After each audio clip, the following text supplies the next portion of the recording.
much, everybody. Thank you. And welcome. And in today's incredibly topical show, Neil Armstrong walks on the moon. Some angry cyclists. And I throw a sandwich out of the window.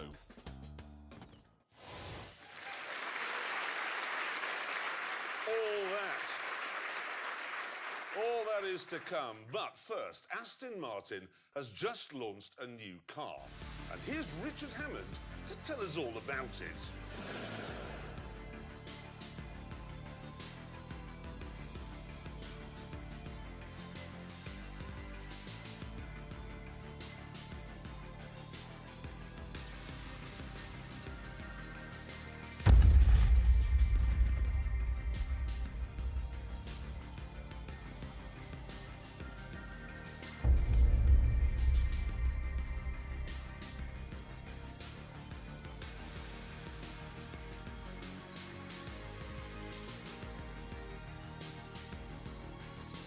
This is the new V8 Vantage. And, well, it's not an ugly car, is it?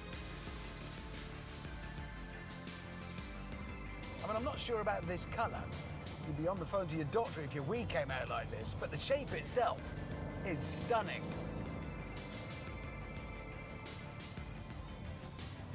This is one of those superstar cars that leave a wake of dropped jaws and phone camera flashes. And as the smallest, punchiest, sportiest car in the Aston lineup, it's fast too. Begin! 0 to 60 takes 3.5 seconds. This is dangerous because of you.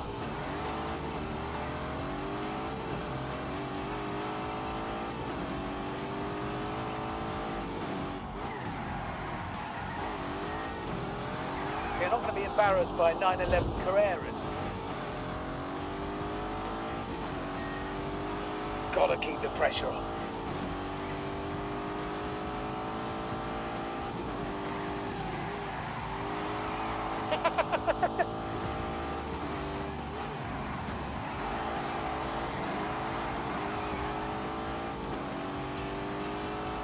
Come on. Whoa.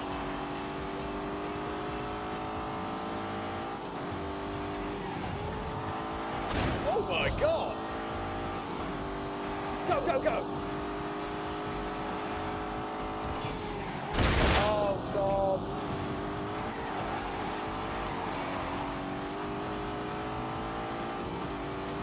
Come on, keep going! Plenty of power, this is good.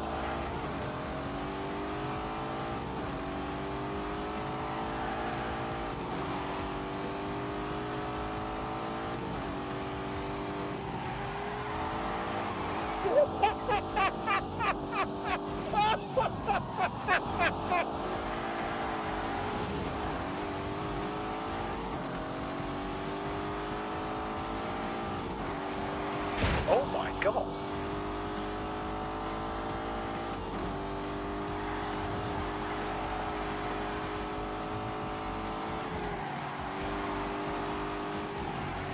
Wow! Thank you!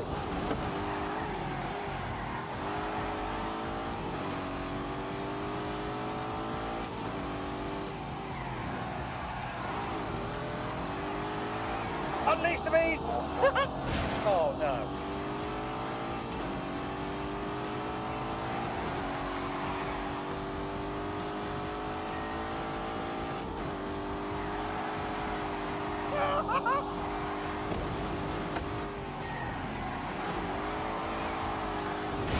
Oh.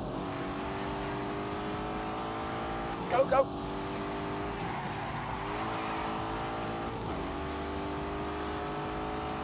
Come on, this is it!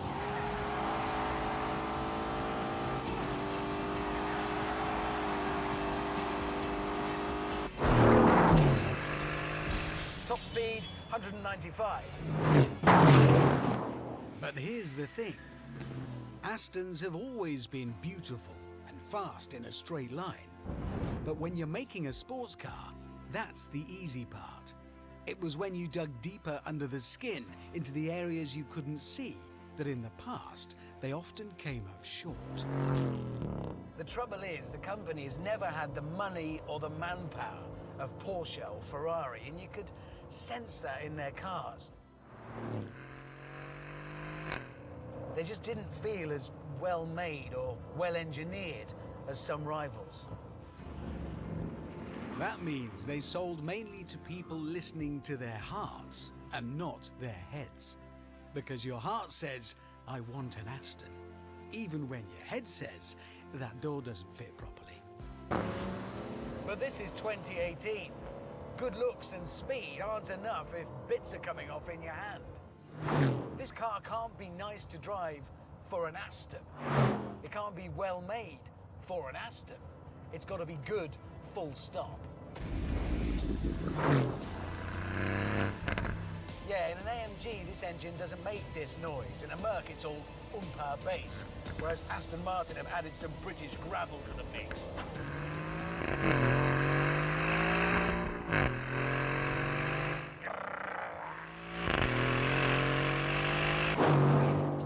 So, it's handsome, quick, tuneful, and feels well built. But now we come to the acid test, how the new Vantage handles corners. So, let's see what's what. Go! It's built on an all-new chassis, a shorter version of the one under the DB11. And it's the first Aston Martin to be fitted with an electronic diff, a very expensive but very valuable weapon of war. Then we come to the engine.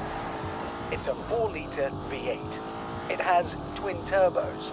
It makes 510 horsepower.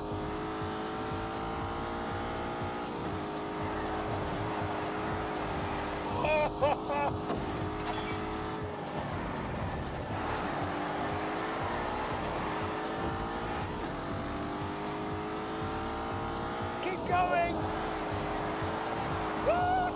Oh, for God's sake!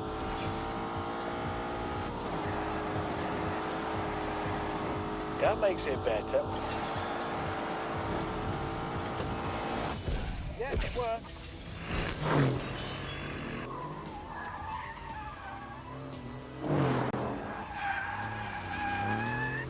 This is in control of its power. It really is.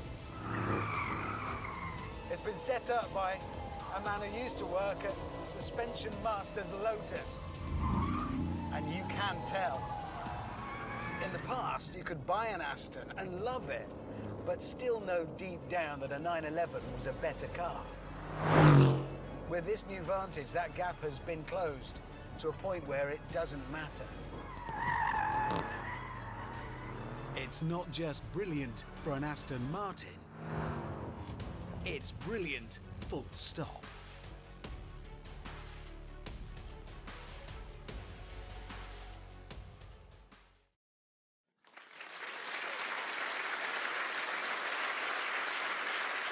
Good car.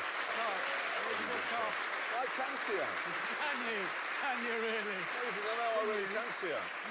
I agree with you on that. It's a brilliant, brilliant car. But one thing I ought to mention, you know all that tech inside it? Yeah. That is Mercedes stuff, but it's last generation Mercedes stuff. Yes, they're but it's fitting. still better than all the stuff that Aston used to fit. That's true. Is it not? No, that is true. And the other thing, you expressed surprise that it's got that AMG engine. Yeah. But you've got to remember the Aston V12 they've been using for years. That's German. Well, it's made in Germany. Yes. Well, that makes it sort of German, doesn't it? No. It's where it's designed and developed that matters. Let's not get bogged down with what's German and what's not. The point is, OK, unlike the previous Vantage, that is way, way more than a pretty face. I mean, a lot more. But now let's find how fast Abby can get one around the abode.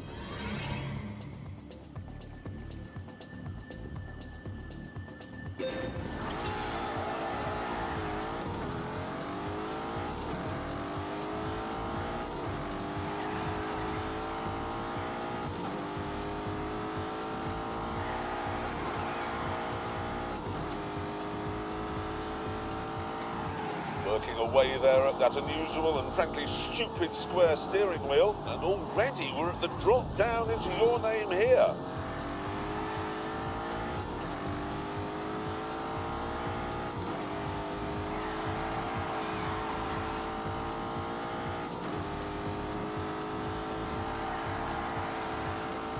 Coming in wide for Old Lady's house. Keeping it neat round there, and now the short squirt down to substation.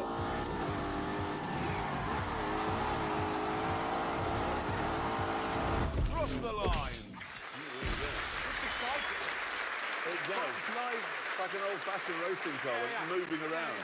The old days. It's a good-looking lap, that. Right, let's find out where it ended up on our lap board, shall we? Here we go. Look at exactly the same speed as a 911 GT3 RS. Yeah, and when you think the Aston doesn't have a massive wing and scaffolding in the back, that is pretty impressive. It is very impressive. Yeah, but never mind that. Look, it's no faster than a BMW M5. Yes, but I think what that says, James, is the M5 is seriously quick. Now, this year marks the 50th anniversary of the first landings on the moon, and I thought I should take a little celebratory look back at that truly historic mission. James, this isn't a grand tour of whatever is in your head. You do know that. No, but I promise there will be some cars in this film. Eventually. I believe that this nation should commit itself to achieving the goal, before this decade is out, of landing a man on the moon and returning him safely to the Earth. When President Kennedy made that speech to Congress in 1961, he gave the scientists at NASA a planet-sized headache. Nevertheless, the brains at NASA knuckled down and throughout the 1960s set about developing and testing the rockets and the technology that would be needed to crack this monumental nut. However, machinery on its own was not enough. Equally important to the success of the space program were the astronauts. Now, these men were generally of a type. They were fighter jocks and test pilots, and they were very familiar with moving around at very high speed. So, and I did promise we'd get some cars into this, when it came to moving around on the face of the Earth, there was one car they favoured above all others.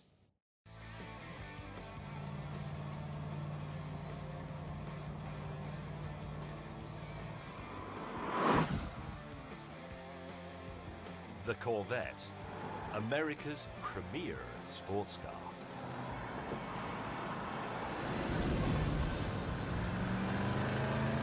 Go! Yes, John Glenn, holder of supersonic flight records and the first American to orbit the Earth, drove this.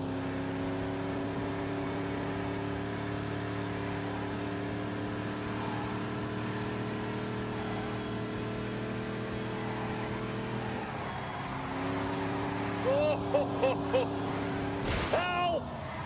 Ow!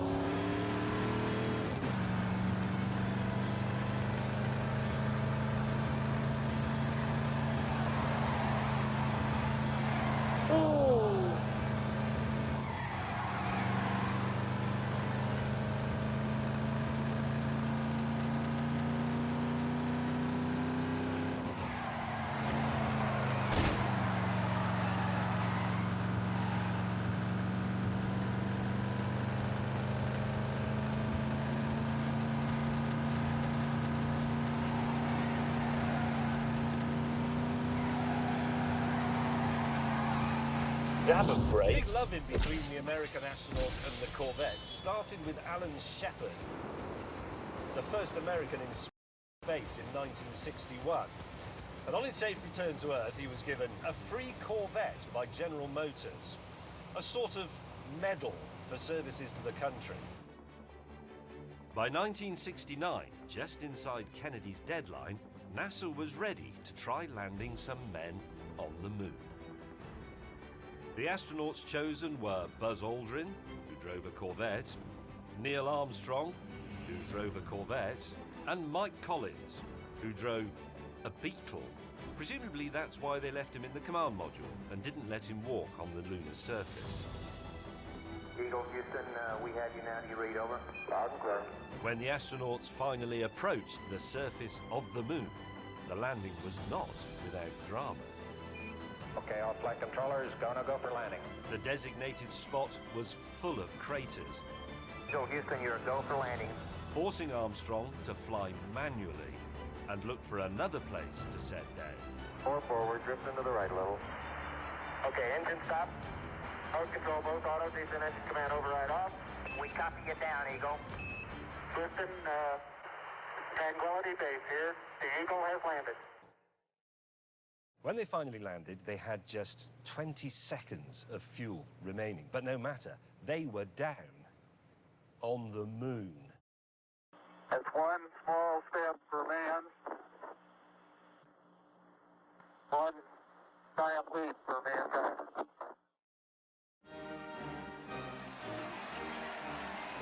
Back on Earth, a hero's welcome awaited.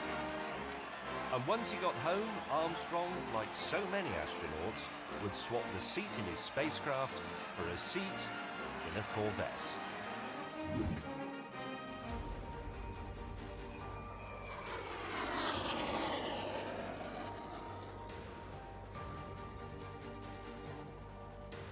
And when I say Corvette, I mean this actual Corvette.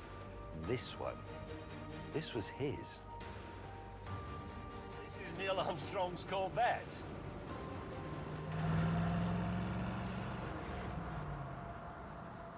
Oh. His hands were here, he looked at the instruments like that. He touched that. Neil Armstrong. The first person to set foot somewhere other than the Earth. Go.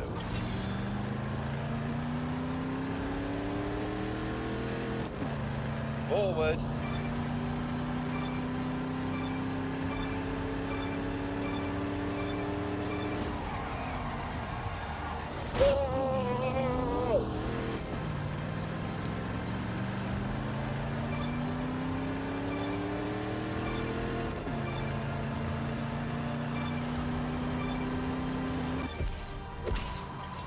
The owner of this car, when he realised what it was he'd found, decided not to restore it. He would leave it exactly as it was. He would just do enough to make it run. So he hasn't done the paint, he hasn't replaced bits in here. This is all exactly as he found it. There's patina on the bonnet there. There's a scuff bit on the door. It's real. Hello, Rev Counter. Neil Armstrong's looked at you, hasn't he? Oh, I think a Huey is coming. There's Mr. Huey, there's the evocative wump. Those are the two sounds of the 60s, aren't they? That wump and the sound of Neil Armstrong speaking from the moon. Neil Armstrong's Chevrolet Corvette. Love it. Love it.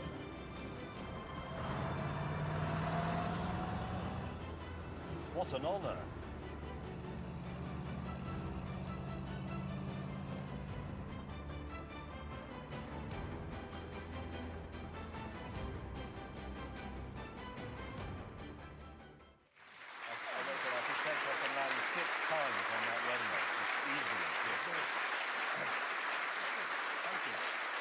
Hold on. What's gone wrong with astronauts? They don't go to the moon anymore.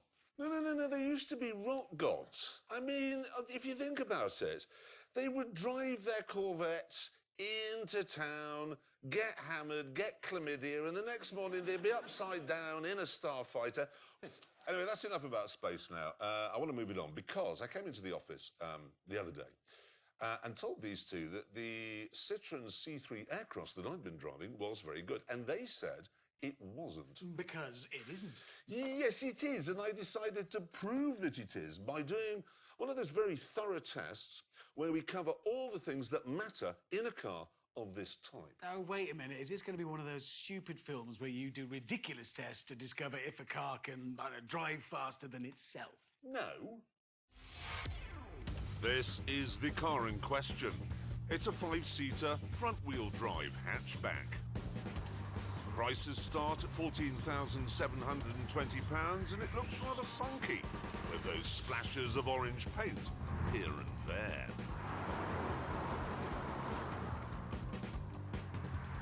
It's also easy to see out of because the windows are made from glass and all the controls fall easily to hand because they're on the dashboard or the steering wheel rather than under the carpet in the boot. No.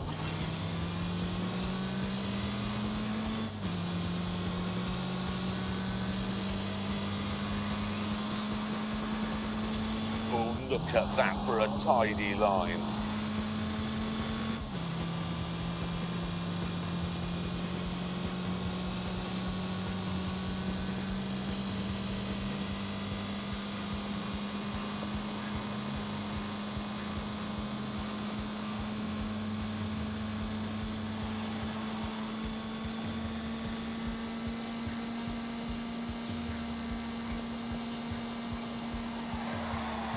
Oh, for God's sake.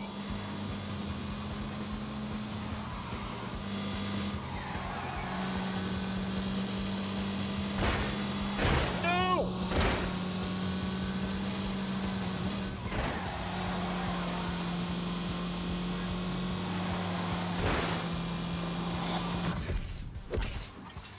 But you may be wondering what makes it so special. Well, to find out, I've decided to break the test down into segments so that all the important questions can be answered.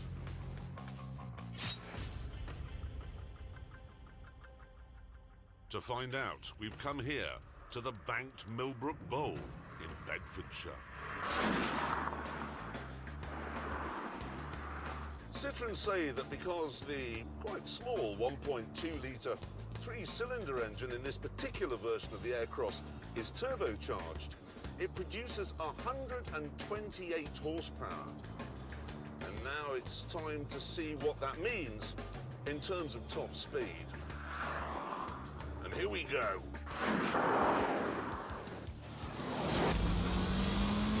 Go.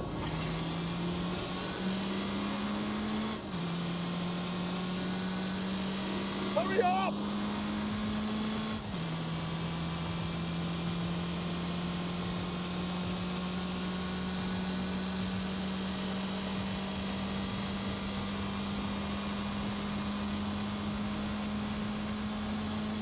Now we go on to the really fast bit.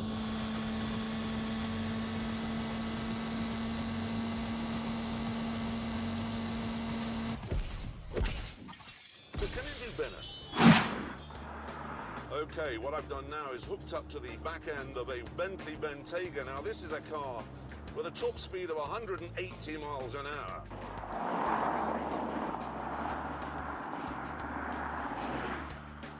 What it's doing is it's punching a hole in the air for me, and I'm driving along in a vacuum. So that should mean I go faster. Let's find out.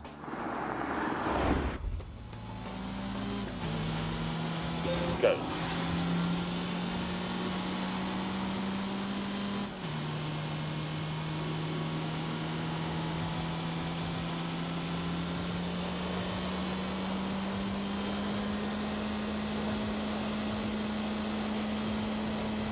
Drive fast.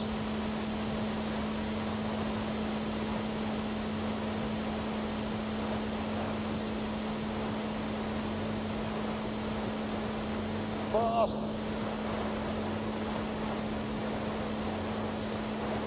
Roaring up.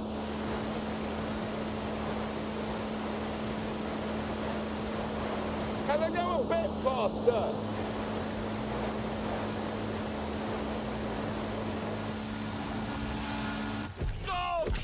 It's like being in Bluebird. My only worry is that I just saw a single magpie, and it is Friday the 13th as I do this. So now I'm going to ease out of this dangerous situation.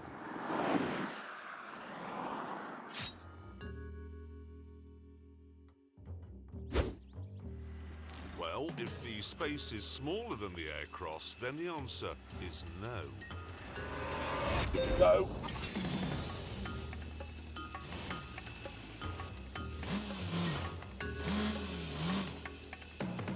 And with that sorted out, it's time for one of the most important tests a little car can face.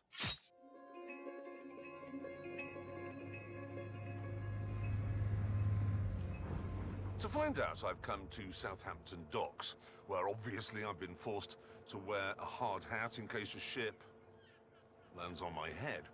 Anyway, as you can see, the little car has been attached by rope to the enormous car transporter.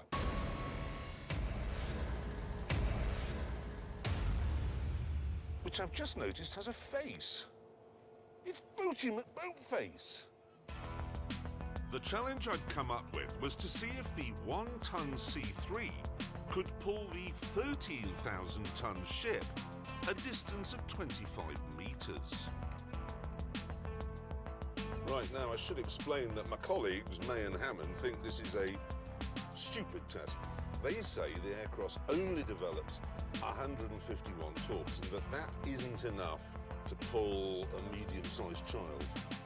I, however, disagree. Let's do this! Go.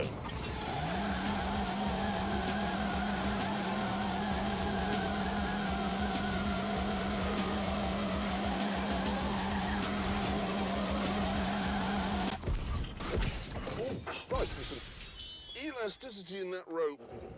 Ooh, hello. Why is it going backwards? This is a bit of a worry. Is that ship? The ship's going back. Look. The ship is going back. What? The situation's bad. As we reattached the tow rope, I wondered what had gone wrong. Why did he put his engines in reverse as a sort of amusing joke? I mean, he is Greek, the captain. We're not German. We didn't mess your economy up. With the rope reattached, we began the test again. Here we go.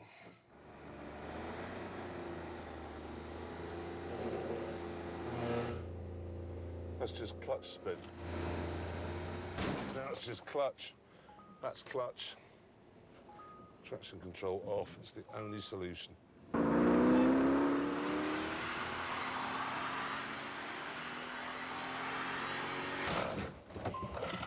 Hang on. I think that ship is moving. I think we're getting further and further with each pull.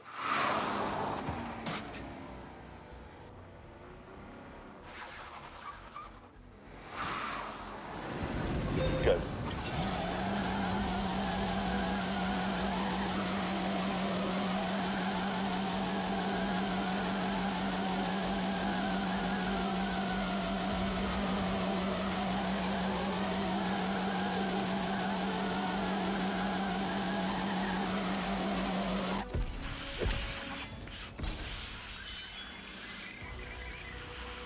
The power and strength of the Citroen.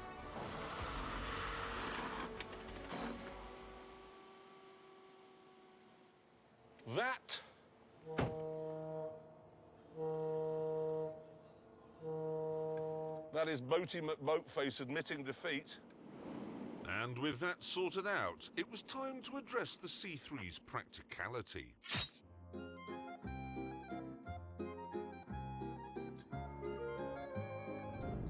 To answer this, we've come to France, where an armed robbery is in progress.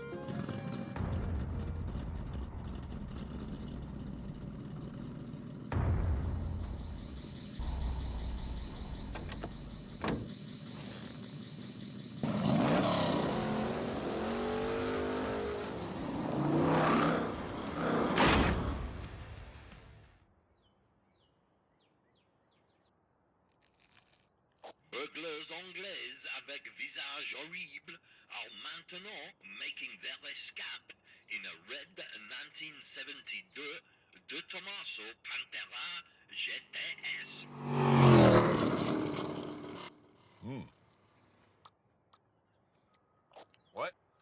à vous, 5 par 5. Oui. Au-dessous et sautier. Right.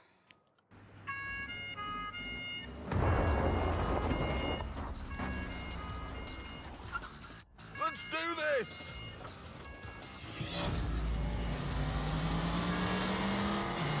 Go.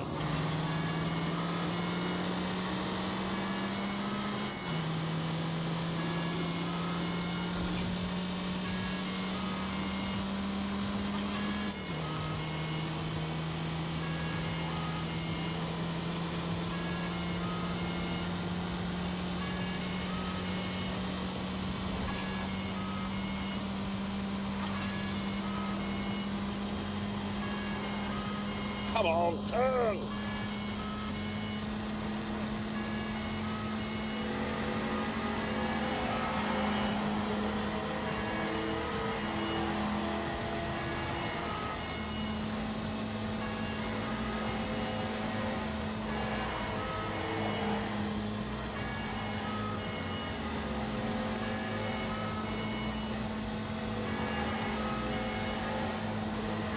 Savage acceleration.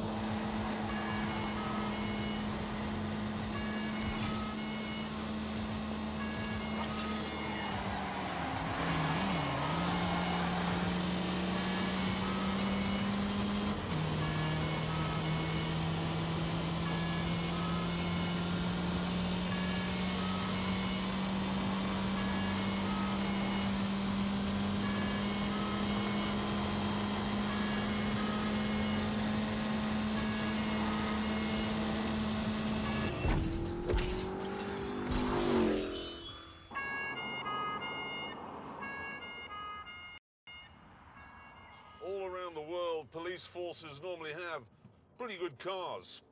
The Americans have Crown Vics, Germans have BMs, Italians have Alphas. But France has always been a bit of a burgling free-for-all because you knew that you were only ever going to be chased by Inspector Clouseau in a diesel Renault Megane.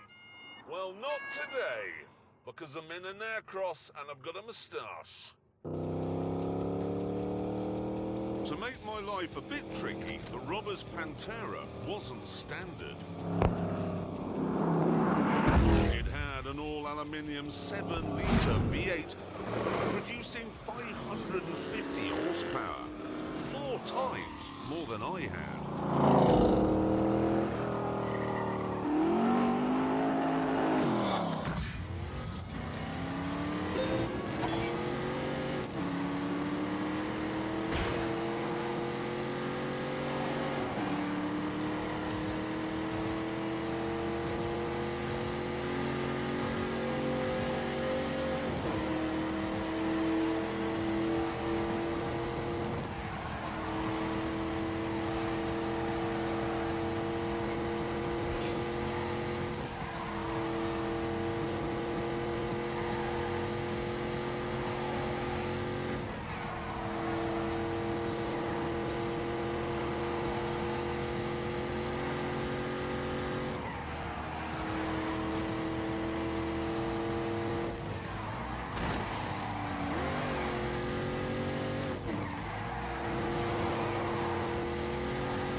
I caught up with them.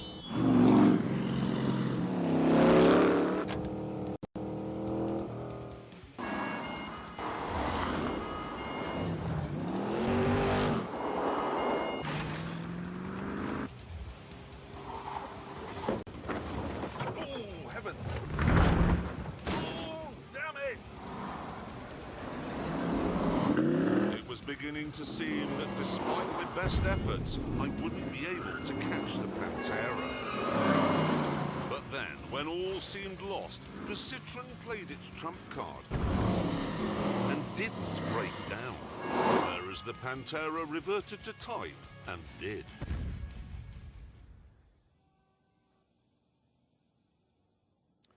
There you go, son. Oh, God. He's using hair dye. Anyway, it's now time for the final test, the big one. The answer to the question I'm asked 5 or 6 times a day.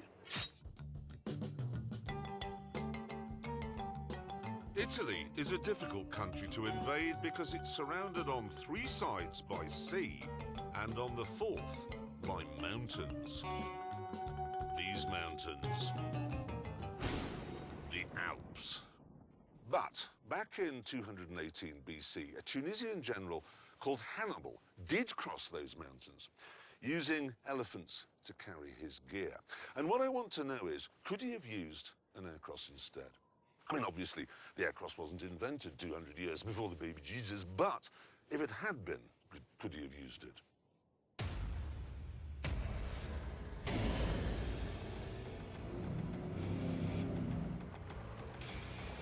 We know that the Citroën is powerful and torquey, but what really matters on a job like this is traction.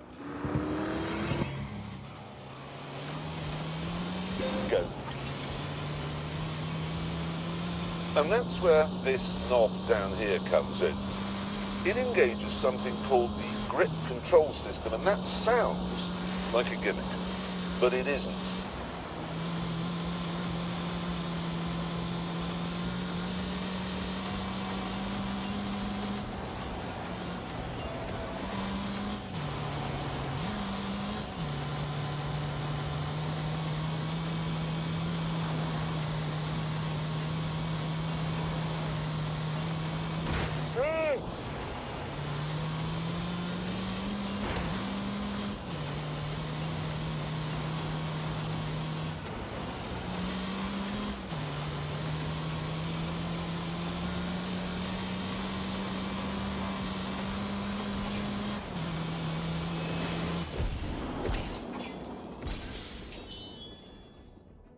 Yes, look at the little Citroën clawing away.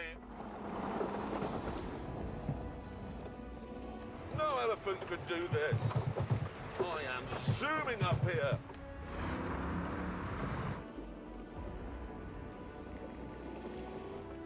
God knows what sorcery the computers are using to keep me going here, but they are.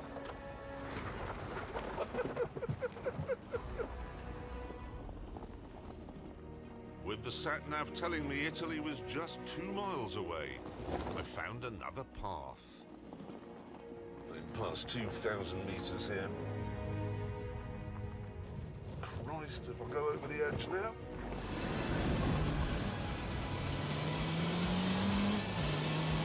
Go.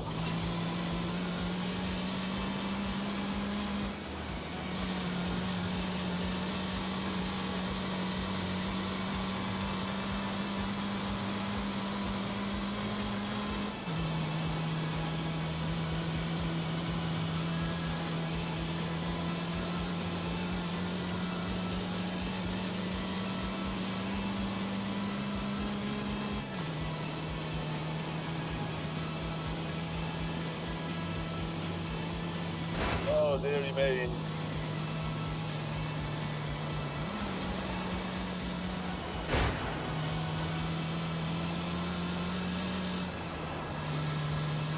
Whoops.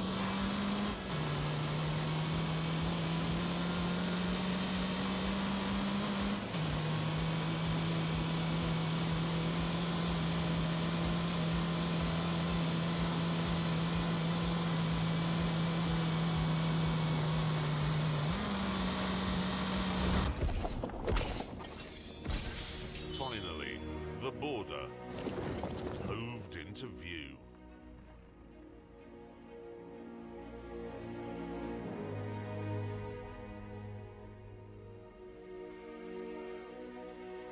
Come on, little aircross. There you are, clever car.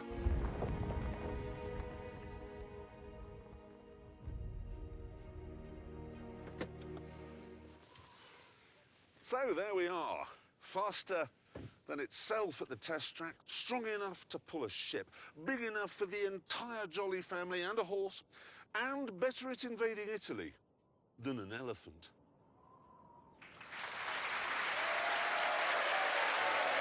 Really? What a machine. Happy little car. Very good. Are you all right? In the head, I mean. What do you mean? We learned nothing. You did? You learned it could get to the top of that mountain even though it doesn't have four-wheel drive? Yeah, but what about things that matter to people who buy that sort of car? What about, you know, boot, interior, space? I did boot. Safety, okay, safety, insurance group, all that. It's a bit boring. I mean, okay, let's... isn't that Citroen basically, tell me if I'm right, the same car as the Vauxhall Crossland? It is. Yes, it is. Good point. So, for instance, would you buy one of those instead? Good. Well, you can't have the Vauxhall with the grip control system, so it's no good as an elephant. No, the elephant test isn't actually relevant. Is there not something... OK, the Vauxhall, is it... How easy is it to vacuum out the interior? There you go. I knew you were going to mention that, so what I did was I took the Vauxhall down to a man who knows a thing or two about vacuuming, none other than Sir Dyson. Can you get that bit in there?